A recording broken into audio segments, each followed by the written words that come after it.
नमस्कार, बहुत स्वागत है आपका। कुंभ राशि 15 मई 2025 से लेकर 18 मार्च 2033 तक देवगुरु बृहस्पति अतिचार गति से चलेंगे। देवगुरु आपके लिए लाभेश हैं, धन भाव के अधिपति हैं और कुंभ राशि वालों अतिचारी अवस्था में इसके पहले द्वापर युग में जब महाभारत का समय था तब देवगुरु बृहस्पति चले थे, अगर हम गोचर की माने तो अब देखिए अतिचार गति से चलना क्या होता है। देखिए एक राशि से दूसरी राशि में जाने में देवगुरु बृहस्पति 12 से 13 महीने का वक्त लेते हैं, लेकिन जब अतिचार गति से चलेंगे तो करीब 4 से 5 महीने में ही वो राशि परिवर्तन करेंगे।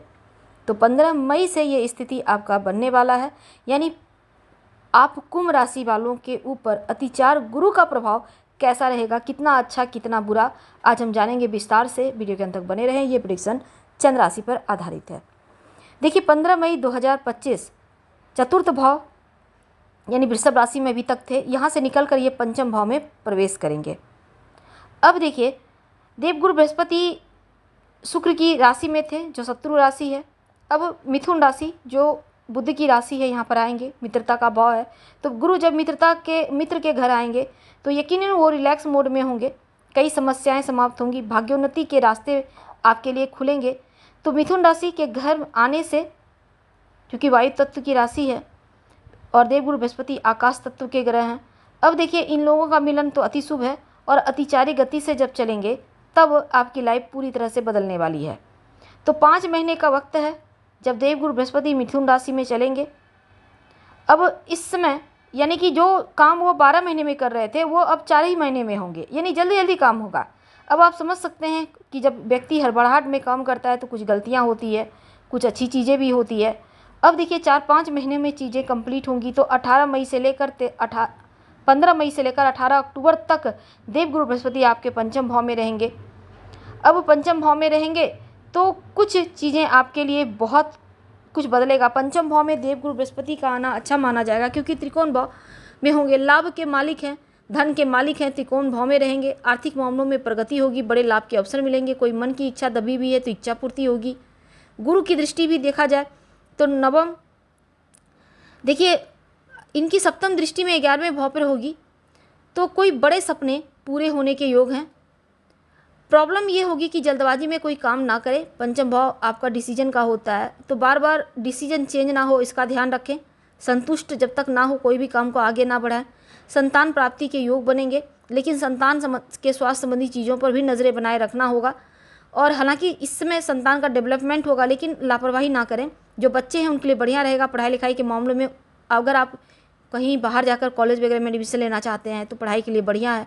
अगर आप कंपटीशन की तैयारी कर रहे हैं तो समय अनुकूल है। शेयर मार्केट वगैरह से आपको लाभ होगा, लेकिन जल्दबाजी में हड़बड़ी में किसी की बातों में आकर कहीं आप इन्वेस्ट मत कीजिएगा। पैसा पहले से करके रखा है तो आपको लॉसेस भी आपके प्रॉफिट में बदलेंगे। तो 18 अक्टूबर से 5 दिसंबर तक का जो वक्त है, देवगुरु बृहस्पति आपके पंचम भाव से निकलकर छठे भाव में जाएंगे। अब छठा भाव कर्क राशि यानी चंद्रमा की राशि, गुरु बृहस्पति यहाँ पर चंद्रमा के साथ बैठकर गजकेसरी योग तो बनाएंगे, साथ ही उच्च के हो जाएंगे। छठा भाव आपकी जॉब का है, रोग चोट ऋण कर्जे शत्रु का है, तो नौकरी में विशेष उन्नति होगी। जॉब चेंज करना चाहते हैं तो बढ़िया है, कोई भी प्रॉब्लम में खत्म होगा। अब इस समय आपका मान सम्मान बढ़ेगा, साथ ही सतर्कता भी आवश्यक है। छठे भाव में इनके रहने से 2 महीने का वक्त है, तो आप बिजनेस डील अगर करना चाहते हैं तो आप सोच समझ कर करें, नहीं तो हानि होगी। किसी पर आंखें बंद कर भरोसा ना करें। खासकर मान प्रतिष्ठा के मामलों में आपको ऊंचाइयां प्राप्त होगी। कार्यस्थल पर आप मेहनत लगन से काम करेंगे तो आपका इनकम भी बढ़ेगा। और 5 दिसंबर 2025 से लेकर 6 जून 2026 तक का जो वक्त है, देवगुरु बृहस्पति एक बार फिर से पंचम भाव में आएंगे, तो जो अधूरे कार्य रह गए हैं वो पूरा होगा। तो वक्री अवस्था में ही एक घर पीछे से चले जाएंगे, तब जो यात्रा की थी वो आपको बेहतर रिजल्ट यहाँ से देना शुरू करेगा। तो पंचम भाव आपके डिसीजन के लिए बहुत अच्छे हो जाएंगे। कोई भी काम रुका हुआ है तो दैव योग से वो कार्य पूरा होगा। देवगुरु बृहस्पति की 9वीं दृष्टि जो है पड़ने वाली है नवम भाव पर, यहाँ पर पंचम दृष्टि नवम भाव पर। अब यहाँ भाग्य का साथ मिलेगा, पिता का सपोर्ट मिलेगा, उच्चाधिकारी का सपोर्ट मिलेगा। अगर आप सोशल जीवन जीते हैं तो आपके लिए बहुत अच्छा है, ऊंचाइयाँ मिलेंगी। और 9वीं दृष्टि के कारण आपके स्वास्थ्य में थोड़ा सा आपको ध्यान रखना है। हालांकि ज़्यादा परेशानी नहीं है, लेकिन हाँ, ओम बिन बृहस्पति नमः इस मंत्र का जप करते रहिएगा, या फिर आप शिव जी की भी आराधना करते हैं तो उससे भी आपके लिए अति शुभ रहेगा। तो हम आपसे विदा लेंगे। जानकारी अच्छी लगे तो लाइक कर, सब्सक्राइब करें, शेयर करें, कमेंट करें। धन्यवाद। हम फिर मिलेंगे।